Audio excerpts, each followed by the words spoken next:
TBS FM. 그저 그런 뉴스가 아닙니다. 우리 사회를 바라보는 색다른 시선. 안녕하세요. 색다른 시선 김종배입니다. 진심을 담아 최선을 다하겠습니다. 오늘을 진단하고 내일을 바라봅니다. 색다른 시선 김종배입니다.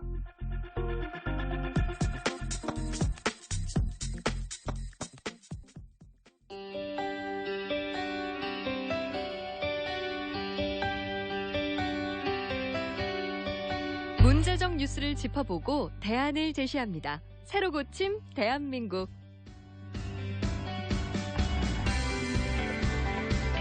네, 저희가 새로 마련한 새로 고침 대한민국 시간입니다. 두 분과 함께 하는데요. 오창익 인권연대 사무국장 모셨고요. 어서 오십시오. 네, 안녕하세요. 노영희 변호사 모셨습니다. 어서 오십시오. 네, 안녕하십니까. 네, 요즘 인터넷에 신조어가 있던데 들어보셨어요? 어떤 신조어요? 이 경찰을 두고 민중의 지팡이라고 했을 때 옛날에는 민중의 지팡이가 아니라 민중의 몽둥이다. 네네. 이런 얘기 있었는데 요즘은 민중의 곰팡이다. 아이고 저런. 아이고 세상에. 아니 인터넷에 신조어가 돌고 있는데 왜 그러냐면 네. 최근 들어서 이런 경찰관의 추문 관련 뉴스가 계속되고 있어요. 예. 무슨 뭐 성추행을 했다, 뭐 클럽에 가서 또 성추행했다는 뭐 경찰관이 오늘 뉴스 나왔고 네. 또 조직 내 갑질, 뭐 부하에게 폭언하고 폭행했다 이런 이야기. 이런 이야기가 왜 자꾸 나오는지 오늘 이 얘기부터 한번 좀 시작을 했으면 좋겠는데 뭐 거창하게는 이제 문재인 대통령이 경찰을 향해서 인권 경찰로 거듭나야 된다 이런 주문까지 했다는 이야기 있는데 그거는 좀 그 큰 얘기는 좀 뒤로 미루고 이 문제부터 좀 여쭤봐야 될 것 같습니다. 도대체 경찰이 왜 이러느냐 이걸 여쭤봐야 되는 건데 좀 고상한 질문으로 바꾸면 경찰의 인권 감수성은 도대체 어느 정도냐? 오창익 국장님 어떻게 평해 주시겠습니까? 인권 의식, 뭐 인권 감수성이 높다고 볼 근거가 전혀 없습니다. 전혀 그러니까 없습니다. 일반 시민들보다 높다고 볼 근거가 없는 게요. 네. 이를테면 경찰관이 되려고 공부하는 젊은이들이 네. 인권을 공부해서 경찰관이 되는 게 아니고 예. 또 기본권을 담고 있는 헌법을 공부하는 것도 아닙니다. 시험 과목에도 없어요. 그래요? 네, 그러니까 뭐 수사 이런 거로 시험을 보는 거거든요. 형법, 형소법, 형사소송법 이런 거. 근데 네. 수사를 잘하는 것도 되게 중요하지만 네. 국가의 근간이 되는 헌법에 대한 이해 또 인권에 대한 이해가 매우 중요한데 헌법 시험은 언제 보냐면 경정이란 계급으로 승진할 때 봅니다. 그게 일반 경찰서의 과장급들이에요. 그러니까 간부나 보는 거지 일선 경찰관들은 들여다보지도 않기 때문에 네. 또 일상적으로 인권 교육이 진행되는 것도 아니어서 결코 일반 시민들보다 인권 의식이 높다고 볼 근거가 없고요. 또 하나는 법 집행 활동을 하잖아요. 네. 그래서 경찰 입장에서 주로 만나는 고객들이 이렇게 선량한 시민이 아닌 경우가 많습니다. 뭐 술 드신 분들도 있고 범죄를 저지르는 사람도 많고 그렇기 때문에 일반화에 오류가 있어요. 그래서 시민 일반을 좀 그렇게 대하는 그런 경찰관들도 있고 그래서 우리 경찰이 매우 중요한 조직임에도 불구하고 경찰이 인권 경찰로 거듭나기 위한 전제로서 인권 의식 앞으로 가야 할 길이 많다고 생각합니다. 근데 그 하나만 더 추가 질문 드리면 오창익 국장님은 그 과거에 경찰 인권위원이었죠. 뭐 그런 위원 많이 했습니다. 그다음에 이번에 경찰 개혁발전위원회 구성했는데 거기 위원으로 들어가셨죠. 경찰개혁위원회 위원데 그것도 네. 하고 있습니다. 그러면 경찰 그 전에 경찰 인권위원 하실 때 네. 경찰관들을 상대로 인권 교육이라든지 많이 했죠. 많이 하셨을 거 네. 아닙니까? 그럼 그때 경찰관들의 반응이 어떻던 거예요? 아니 뭐 교육도 뭐 수백 번 했으니까 이제 저도 어떻게 경찰관들을 만나야 될지는 알고요. 그래서 잘 격려해 드리면서 좋은 얘기를 했는데 문제는 경찰관에 대한 인권 교육이 활발히 진행되다가 이명박 정권 출범으로 멈춥니다. 지난 9년 동안 저만 해도 2008년 초에 경찰관 교육을 해보고 이제 지금 막 다시 시작하는 거거든요. 그러니까 그럼 9년 동안 부름을 받지 못했습니다. 네, 아니 뭐 꼭 안 불러줘도 되는데 그러니까 뭐 제가 가고 안 가고가 중요한 게 아니라 이 지속적으로 인권 교육이 돼야 되거든요. 모든 권력은 분출하려는 욕구가 있잖아요. 그런데도 불구하고 아주 오래된 법원이지만 한 사람의 억울한 피해자가 없기 위해서는 10명의 도둑을 놓치는 한이 있더라도 그래야 된다. 그러니까요. 인권을 보장하는 게 아주 중요한 활동이다라는 게 반복해서 강조돼야 되는데 지난 9년 동안은 그런 면에서 너무 터무니없었고 엉터리였습니다. 네, 우리 노영희 변호사님도 인권 강의 이런 거 많이 하셨잖아요. 네, 저도 뭐 좀 했습니다만은 근데 지금 이제 그 오창익 국장이 말씀하시는 건 좀 지나친 면이 좀 있어요. 물론 이제 제가 뭐 모든 경찰분들을 다 만나본 건 아니기 때문에 예. 뭐라고 말씀 못 드리겠지만 그럼에도 불구하고 예전보다는 많이 인권의식이 정말로 더 좋아지신 것 같고 또 네. 노력들을 많이 하고 계십니다. 왜냐하면 네. 이분들의 실질적으로 업무량이 사실은 너무 과다하고 또 예전에 비해서 그 이제 국민들이나 시민들이 요구하는 바 경찰분들에게 그런 것들이 상당히 많기 때문에 업무 네. 스트레스도 사실 되게 심하고요. 예. 그리고 이제 그 아까 말씀하신 뭐 범죄를 저지르신 분들을 많이 만난다 이런 말씀하셨는데 정말 그런 분들 때문에 힘든 것도 되게 많거든요. 그런 과정 중에서 그런 분들을 좀 제대로 이렇게 지켜내면서 본인들이 또 처리해야 될 일을 처리하는 그런 과정이 사실 말처럼 쉬운 게 아니에요. 예. 그래서 그러다 보면 정말로 수사를 못하고 요즘에 사실은 이제 막 요리조리 피해 나가는 그런 범죄자들을 어떻게 할 수가 없다 이런 그런 좀 한탄 비슷한 예. 호소를 하기도 하시는데 네. 그래서 이분들 얘기는 지금 우리 경찰이 의무경찰 제하고 12만 명이다. 그 중에서 몇 명은 당연히 문제가 있을 수 있다. 그러나 경찰 조직이 매우 방대하고 크기 때문에 그분들 중에 몇 명이 이제 약간 좀 선정적인 주제에 노출이 되어서 이런 잘못을 저질렀다 하더라도 네. 그것이 경찰 조직 전체에 대한 얘기가 아닌데 그걸 일반화시킨다는 것은 조금 부담스럽고 부당한 면이 있다. 특히 경찰이라는 신분 때문에 우리가 특히나 더 도매급으로 넘어가는 경향이 있어서 그 부분에 대해서는 조금 이해를 좀 해달라 이런 얘기를 많이 하고 계시거든요. 그 얘기는 그 똑같이 보도가 되더라도 어떻게 그렇죠. 경찰관이 이럴 수 있느냐 그렇죠. 이런 묘사가 이루어진다 이런 말씀이시네요. 그런 것도 있고 이제 각인이 더 잘 되죠. 네. 사람들 기억이나 사람들 이해하는데 경찰이 저래 이러면서 이제 실질적으로 그 사람들에게 미치는 영향이 훨씬 더 크다는 얘기거든요. 그러니까 네. 그게 정말로 그렇지 않다 이런 얘기가 아니고 그런 분들도 물론 일부 계시지만 네. 대다수의 분들은 안 그런데 그런 분들에 대해서는 조금 이해를 해달라. 좀 균형 잡힌 시각으로 봐달라. 뭐 이런 얘기도 있는 것 그러면 같아요. 제가 보충 질문을 좀 하나 드리겠는데 어떻게 경찰이 다른 사람도 아니고 경찰이 저럴 수 있는가라는 얘기 나올 수 있는 거 아니에요? 왜냐하면 경찰은 시민을 보호해야 되는 어떤 그런 역할을 해야 되는 사람들이잖아요. 그렇습니다. 그러니까 그 말씀이 틀리다는 게 아니고 그 말씀이 예. 당연히 맞는데 예. 그럼에도 불구하고 사람이 많다 보니까 그 중에서 이런 일도 생길 수 있고 저런 일도 생길 수 있다. 그래서 전체적으로 전체 비율을 따져보게 되면 12만 명의 경찰 중에 정말로 문제가 돼서 이렇게 뭐 얘기되는 사람들의 비율이 얼마나 정도 되겠냐 이런 것들을 조금 감안해달라 이런 얘기죠. 좀 과장돼 있다. 그렇죠. 예, 경찰 전체 이걸 가지고 경찰 전체를 좀 일반화해서 평가하기는 좀 무리가 있다 이런 지적이신 것 같은데 어떻게 보세요? 뭐 맞죠. 경찰관이 뭐 10만이 넘는데 그중에 일부가 전부가 그러면 정말 큰일 나는 일이죠. 난리 나죠. 난리. 네, 일부가 그러는 건 맞는데 그 경찰은 엄정해야 되고 그래서 더 우리가 상처를 받고 이런 뉴스 때문에 놀라는 건데요. 네. 이를테면 이딴 비위 사건이 터지니까 서울경찰청 얘기를 좀 전에 제가 들었는데 서울경찰청장이 그 각 경찰서가 있지 않습니까? 서울에 25개가 있는데 경찰서장들한테 지시하길 그 서에서 비위 사건이나 문제되는 사건이 터지면 경찰서장이 서울경찰청에 들어와서 대책을 보고하라 이렇게 지시했대요. 네. 사실 뭐 대책을 보고할 게 뭐 있습니까? 그건 뭐냐면 지휘부가 좀 긴장해서 이 사안을 바라본다는 거거든요. 네. 그러면 훨씬 사건이 줄어듭니다. 또 하나는 지금 사건들 중에서 이를테면 그 경찰관 사이에 갑질 같은 게 많습니다. 이게 위계가 분명한 계급 조직이어서 그런 계급 일들이 조직이죠. 있는데 네네. 뭐 중랑 경찰서 사건도 그렇고 그런데 네. 원산폭격이라고 들어보셨죠? 군대에서 하던 머리를 박게 한다든지 뭐 구타를 하는데도 불구하고 그 경찰관을 징계도 안 하고 형사처벌도 안 해요. 지금도 그런 원산 폭격을 시킨다고요? 아니 그러니까 말도 안 되는 이해할 수 없는 일들이 벌어지고 있는데 네. 그 사람이 오히려 영전하게 되고 지구대에서 벌어진 일인데 지구대를 관리하는 생활 안전과라고 있습니다. 거기 계장으로 가고 네. 이렇게 영전을 해서 들어가는 상황이니까 예. 이건 일부의 일탈이기도 하지만 네. 경찰이 적절히 대응하지 못해서 생긴 문제이기도 하다라는 생각이 듭니다. 또 하나는 여경에 대한 성폭행 같은 경우도 마찬가지예요. 제가 경찰개혁위원회 회의하러 갈 때마다 깜짝 놀라는 게 굉장히 경찰청장 비롯해서 40명 정도 되는 고위직 경찰관들이 있는데 이 중에 여성이 한 명도 없어요. 그러니까 경찰은 전적으로 남성 조직이에요. 어떤 여성 경찰관한테 얘기를 들으니까 그러더라고요. 자기는 남자 고등학교 다니는 여학생 느낌이라는 거예요. 이를테면 지구대 파출소 이런 데 가면 여성 화장실이 분리되어 있지 않습니다. 또 놀라운 거는요. 굉장히 많은 여성 경찰관들이 이를테면 30년 동안 근무했는데 단 한 번도 생리휴가를 못 갔다는 거예요. 진짜요? 네. 아니 그래서 제가 그건 근로기준법에 있는 거고 그 사용자가 노동자가 청구하는데 안 보내면 벌금 500만 원 이하에 처하는 이 형사 처벌을 받는 범죄인데도 그런 거예요. 네.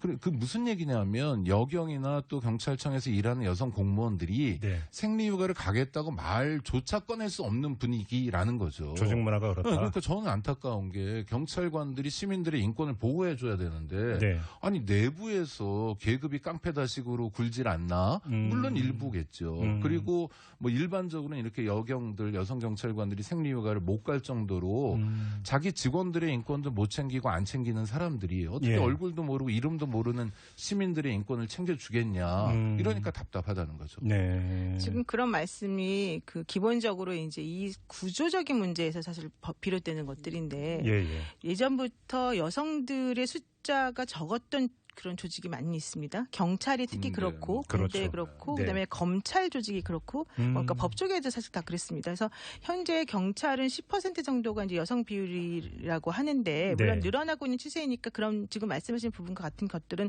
당연히 더 나아지겠죠. 근데 아직까지는 그런 것들이 제대로 정착되지 못하고 특히 말씀하신 것처럼 상부에는 항상 남성 중심의 사고를 가지고 있는 그런 상사들이 다 존재하고 그 여성들이 맨날 하부 조직에 있기 때문에 이런 일이 항상 벌어지는 부분이 있고요. 예, 예. 또 하나는 아까 말씀하신 것처럼 그 중랑구 지구대에서 벌어졌던 그 갑질 사건 관련해 가지고는요.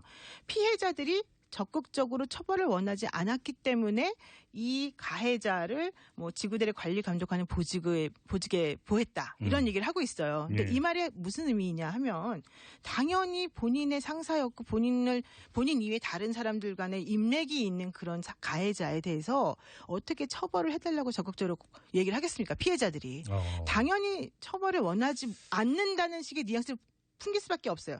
그럼에도 불구하고 적극적으로는 못해도 소극적으로는 좀 처벌해줬으면 좋겠다는 뉘앙스 풍겼지만 예. 결국에 받아들여지지 않고 적극적으로 이 사람들이 처벌 원하지 않았으니까 그냥 놔둔다. 이런 식의 지금 사고방식 가지고 있기 때문에 이게 바로 예. 문제라는 거거든요. 예. 그러니까 지금 인권 경찰로 거듭나라라는 얘기를 다른 말로 보면 경찰 조직 내 민주화 이런 얘기로도 돌릴 수 있는 거 아닙니까? 뭐 그럼 필요하죠. 그러니까 이게 지금 너무나 지금 더디다. 갈 길이 멀다 이런 평가가 되는 정도가 거죠. 아니라 뭐 진도가 안 나가고 있고요. 네. 뭐 경찰관은 직장인 협의회도 없고 노조는 물론 없고요. 그러니까 경찰관의 인권 문제도 있는데 뭐 우리가 경찰관의 인권에 관심을 갖는 게 아니라 경찰관들이 어느 정도 수준의 인권을 보장받아야 치안 서비스를 적절히 제공할 수 있는 근거가 되거든요. 그런 면에서 네, 문제고 그렇죠, 또 이런 그렇죠. 사건에서 문제는 감찰의 문제가 있습니다. 그러니까 중랑 경찰서에 같은 경우에 감찰 요원들이 청문감사관실 근무한 직원들인데요. 네.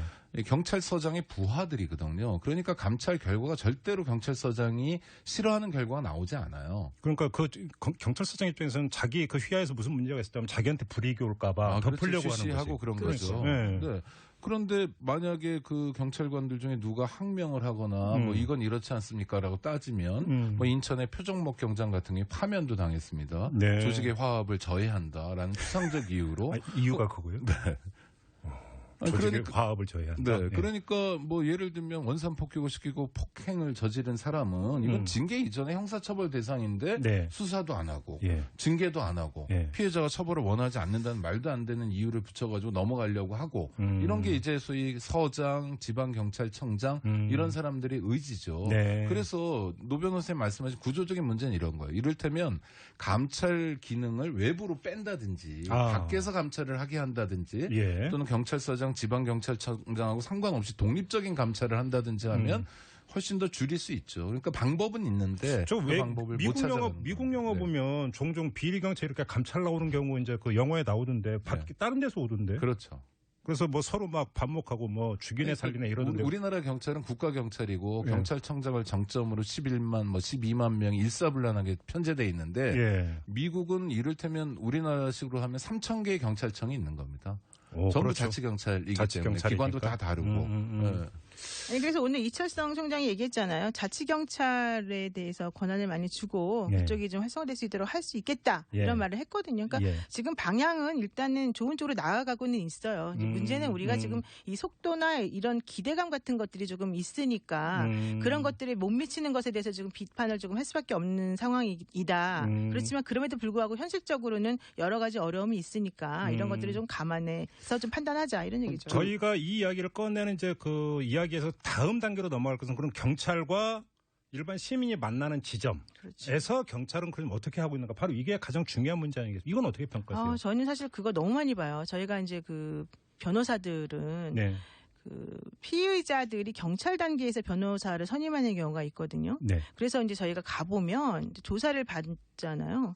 그럴 때 사실은 저희가 가지 않았을 때는 어떤 식으로 이분들이 조사를 했을까 의문이 들 정도로 사실은 상당히 불합리하고 그래요? 예, 인권 침해적인 조사를 하는 경우가 많이 있고요. 왜냐하면 네. 그 피의자들은 지금 처음에 겁이 질려서 갈 거 아니겠습니까? 그렇죠. 그러면은 경찰이 형사들이죠. 이제 조사하면서 되게 약간 위압적인 태도를 보여서 그 사람의 길을 먼저 죽여놓는다는 거예요. 그런 다음에 윽박지르는 형식으로 하고 네. 내 말을 잘 들으면 조서를 조금 잘 꾸며줄게 이런 뉘앙스를 풍긴다는 거예요. 그런 상황에서 이제 뭔지도 잘 모르지만 일단 이 형사한테 잘 보여야 되겠다라는 생각을 가지고 있기 때문에 그 상황에서는 가불이 위치가 바뀌는 거죠. 그래서 피의자들이 형사가 하는 것에 대해서는 말도 제대로 못하고 그냥 일단 쉬쉬하고 넘어가다가 네. 나중에 보면은 그게 아니었구나라는 걸 알게 된 경우가 많고 예. 실제 제가 그 경찰 피신 할 때 참여를 해보게 되면은 네. 제가 봤을 때 이해하기 어려운 정도의 고압적인 태도나 반말하거나 그다음에 쓸데없는 걸 연결시켜가지고 그 사람을 모욕을 주거나 이런 경우 되게 많거든요. 네. 그러니까 이제 그런 것들부터 우선 개선을 해나가는 게 매우 중요하겠죠. 개혁해야 되나요? 네, 개혁해야죠. 네. 네, 수사도 문제가 많고요. 네. 아니 얼마 전에 그 옥수역에서 있었던 일은 정말 황당한데 보이스피싱으로 의심되는 피의자로 의심되는 사람이 여기서 걸어 나오는데 폭행당한. 네, 경찰관들이 그냥 두들겨 팬 거예요. 그래서 나중에 어떻게 된 거냐 그랬더니 법인인 줄 알고 때렸다는 거예요. 아니 그래서 저도 SNS에 그 사진도 봤어요. 네, 그 사람이 얼굴이 정말 엄청나게 붓고 막 상처 입고 자기 얼굴을 올렸어요. 그러면 범인이면 때려도 되냐? 그런 말 자체가 너무 황당한 거예요. 그러니까 범인 5인 피격 사건인데 아니 범인이면 때려도 되냐? 그래 그거 범인이 가지고 체포에 저항하면 물리적으로 제압을 아니, 그다음에 이 하는 사람은 거예요. 이제 음악 듣고 나온 거예요. 귀에다 저걸 꽂고 그러니까 아니 그냥 늘 하는 불신 검문도 안 한 거예요. 네. 당신 누구냐 이런 거라도 물어봤으면 범인이 네. 아닌 줄 알고 근데 왜 그러냐 생각했더니 그게 토요일 밤 10시쯤이었거든요. 네. 밤 10시에 형사들이 집에 못 가고 있으니까 짜증이 난 것 같아요. 빨리 가고 싶은 거죠, 그쵸? 집에. 그러니까 그냥 그렇게 화풀이 한 거네. 화풀이하고 짓밟았는데 네. 그것에 대해서 그 관할 경찰서장은 경찰서 홈페이지에 문서로 사과하고요. 지금까지도 제대로 수사가 안 되고 있습니다. 그러니까 예. 명백하게 경찰이 저지른 범죄에 대해서 시민이 피해자인 사건에 대해서는 이렇게 유야무야로 넘어가면 시민들 입장에서는 불안할 수밖에 없는 거죠. 그렇죠. 예. 근데 자 경찰 인권위원도 하셨고 경찰 개혁위원이시기도 하고. 제가 맞네요, 제가. 네. 반성을 네. 국장님이 하셔야 되겠는데요. 어디서부터 손을 대야 된다고 생각해요? 현실적으로, 실천적으로. 전 저보고 딱 두 가지만 하라면 네. 첫째는 경찰 전문 감시 기구를 만드는 겁니다. 경찰 감시기고.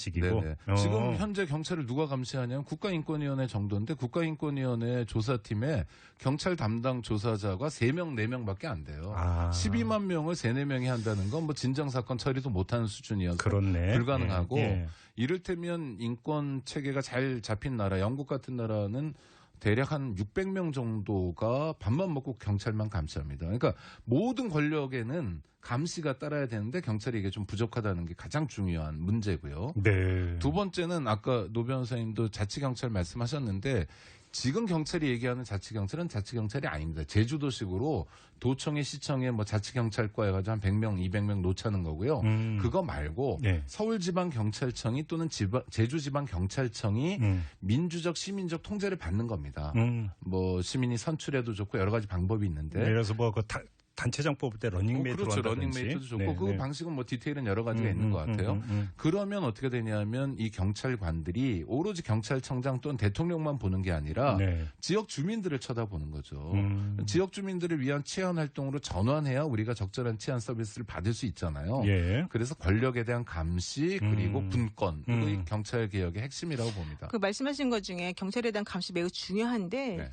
문제는 감시만 할 수 있고 그다음에 아무런 권한이 없는 거예요. 그렇죠, 그렇죠. 국가인권위원회 같은 경우에도 권고적 효력밖에 사실은 없는 것이고 그것도 안 받아들이죠. 예, 받아들이지 않는 경우는 어쩔 수 없다. 네. 우리 너무 무력하다 이런 얘기 많이 하거든요. 그래서 공수처도 마찬가지인데 고위공직자 비리수사처도 마찬가지인데 수사권이 있잖아요. 네.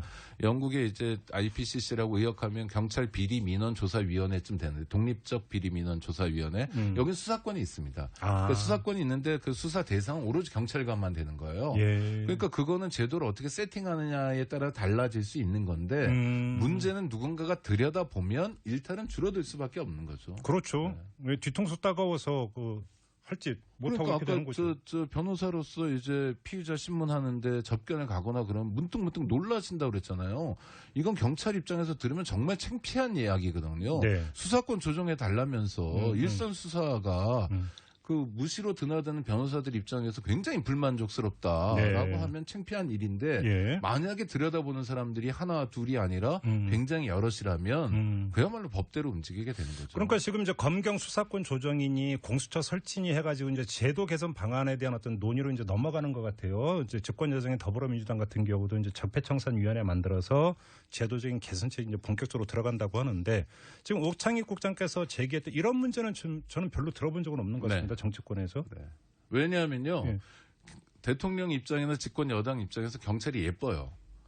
아니, 예쁘다는 건 무슨 바람 뜻이에요? 불면 눕는 풀 뭐 같은 그러니까 그냥 늘 누워 있어요. 말을 잘 들어요. 그러니까 그렇게 말씀하시면 아니요 안 되죠. 진짜로 김대중 정부 노무현 정부 출범할 때 다 대통령 선거 때 공약으로 자치경찰을 내세웠습니다. 그랬죠. 이행 안 했어요. 둘 다. 왜냐하면 청와대에서 보면 경찰은 굉장히 효율적인 조직이거든요. 네. 대통령이 원하는 방향을 쳐다보니까 네. 그래서 더더욱 자치경찰을 하자는 겁니다. 근데 이번에 자치경찰제를 좀 얘기를 하는 것 같던데 제가 얘기한 그 건 자치경찰이 뭐냐면 경찰 감식이고 아니요 제주도형 모델이어서 진짜 자치는 아니고 짝퉁일 가능성이 높고요. 아 그래요? 네, 청와대 예, 물론 예. 청와대 관계자가 공식적으로 그거다라고 밝히진 않았지만 경찰 감시 기구는 그나마 아무런 언급조차 없는 상황입니다. 예.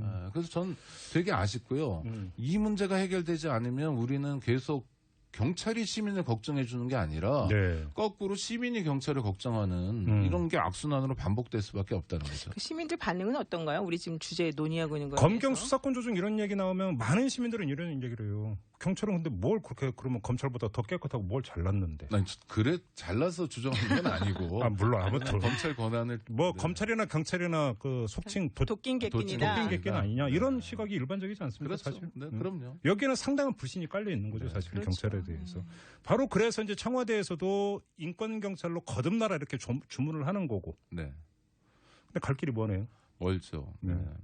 알겠습니다. 많은 분들이 지금 문자 주시는데 이거 하나 지금 한 분이 경찰 조직에서 경찰관이 아닌 직원으로 일한다고 자기를 소개하신 다음에 어떤 내용을 주셨냐면 노예라는 느낌이 많이 든답니다. 네. 경찰 2만 증원될 때 지원 업무하는 일반직 공무원 증원은 전혀 없었고 그래서 경찰 정말 이기적인 조직이라고. 아이고. 이거 이렇게 지적을 해주시는 이건 어떻게 보세요? 그 그 말씀 경찰관이 맞아요. 2만 명 증원은 아니고 박근혜 정권 4년 동안 15,000명 증원됐는데요. 네. 이게 얼마나 큰 숫자냐면 지방직 공무원이 22년 동안 2만 6천 명 증원됐어요. 그래서 22년 동안. 네. 네. 서울특별시 공무원을 포함해서 전국이 그러니까 네. 어마어마하게 증원됐는데 와, 그렇네. 경찰은 경찰청은 경찰관들만의 조직이라 거기 공무원들이 있습니다. 4,000명 정도. 그다음에 무기계약직이 있는데 저 비정규직이었다가 사실상 비정규직이죠. 이분들이 한 2,000명 정도 됩니다. 네. 이분들은 막 경찰 안에서 2등 시민 어떤 경우에 이분들이 뭐라 그러면 의경보다도 밑에 있다라고 얘기할 정도로 네. 푸대접을 받아요. 이럴 때는 경찰청에 가면 재정 담당관이 있습니다. 그러니까 회계 이런 재정을 담당하는 책임자가 있는데 이 양반이 총경이에요. 그래서 제가 물어봤어요. 당신이 회계를 아냐고 모르죠. 무슨 얘기냐면 그건 정말 일반 공무원이 해야 되거든요. 전문성 있는 영역인데도 불구하고 네. 전부 전부 경찰이 하고 일반직 공무원들은 뭐 7급, 8급, 9급 등 하위직만 있습니다. 그러니까 청취자께서 이제 연락 주신 건 아마 그런 구조에 대한 분노이고 또 불만인 것 같습니다. 알겠습니다. 타당한 지적입니다. 제가 그 마지막으로 이 질문 하나만 드려볼게요. 경찰도 좀 노조를 허하면 안 됩니까? 왜 안 됩니까? 그러면 오히려 사실 한 개인이 조직 안에서 저 이런 일을 당했으니까 개선해 주세요. 이야기가 솔직히 어렵잖아요. 네. 특히나 계급 사회인데. 그러면 조직의 이름으로 노조나 이런 조직의 이름으로 이야기하게 만들어야 되는 거 아닙니까? 그러니까 경찰관들이 살려면 노동조합밖에 없죠. 근로조건을 개선시키는 유일한 방안이 노동조합이죠. 네. 근데 지금 직장인 협의회도 없다는 건 말이 안 되죠. 그래요? 이번 정권에 꼭 고쳐야 될 점이라고 법적으로는 만들 수 있습니까? 그게 변호사님 어떻게 되십니까? 지금 헌법에 공무원들이시기 때문에 네. 이제 그 뭐 공무원 그 뭐 조합 비슷하게 이렇게 모이는 건 할 수 있는데요. 네. 그런 단체 행동을 할 수는 없게끔 되어 그렇죠. 있죠. 공무원 같은 경우는 단체 행동도 안 되게 돼 있죠. 그러니까 네. 저 헌법에 어떻게 나와 있냐면 노조는 가능하나 공무원인 자는 따로 법으로 정하게 돼 있어요. 직장인 협의회도 그냥 못 모이고요. 네. 직장인 협의회 법에 경찰관도 가능하다고 할 때 가능합니다. 그러니까 이거 국회에서 풀 근데 그렇게 안 법률 한 사항입니다. 이유 중에 하나는 이제 그분들이 힘을 가지고 있고 국민을 위해서 일을 하셔야 되는 분들인데 혹시 본인들의 개인적인 이득을 위해서 움직이게 되면 어떻게 할까? 이런 우려 때문에 그랬던 거죠. 사실. 네. 뭐 본인들을 위해서 움직이는 거죠. 노동조합이라는 게 원래 근로조건의 개선을 위한 아니, 거니까. 이거 단순하게 경찰관의 어떤 권익이나 이런 게 향상이 되면 그 결과가 시민 서비스로 저는 이어진다고 생각합니다. 너무 이상적인 생각인가 아니면 현실적인 생각입니까? 아니 현실적이죠. 그리고 법을 집행하는 공무원들이 네. 헌법이 보장하는 그 노동 상권까지는 아니더라도 노동조합을 결성하고 가입하는 권리조차 봉쇄당한다면 네. 그건 이상하다는 거죠. 법대로 하자, 원칙대로 하자. 예. 새 정부에서는 알겠습니다. 앞으로는. 네. 왜 뭐 오늘 그 경찰 이야기를 꺼낸 게 사실은 뭐 검찰 개혁, 경찰 개혁 여러 가지 이야기가 좀 많이 되고 있는데 너무 거대 담론 말고 시민들의 실생활과 연결되어 있는 데서부터 변화를 시민들이 느껴야 그 개혁의 에너지를 모아줄 수 있지 않을까라고 하는 소박한 문제의식을 좀 한번 좀 짚어봤는데요. 인권 경찰로 거듭나기 위해서 참 부단히 노력을 해야 될 것 같다. 이렇게 결론을 내리면서 오늘 새로 고침 마무리하도록 하겠습니다. 노영희 변호사 그리고 장익 인권연대 사무국장과 함께했습니다. 두 분 고맙습니다. 네, 고맙습니다. 안녕하세요. 장발장은행의 대표를 맡고 있는 홍세화입니다. 200만 원, 300만 원 벌금을 내지 못해 감옥에 갇히는 분이 매년 4만 명이 넘습니다. 장발장은행은 이분들에게 무이자 무담보로 대출을 해주고 있습니다. 장발장은행을 후원해 주시기 바랍니다. 실로 모든 게 엉망으로 치닫는 듯한 세상입니다마는 스스로 아름다워지는 데에 겸연쩍어 하지 않기를 바랍니다.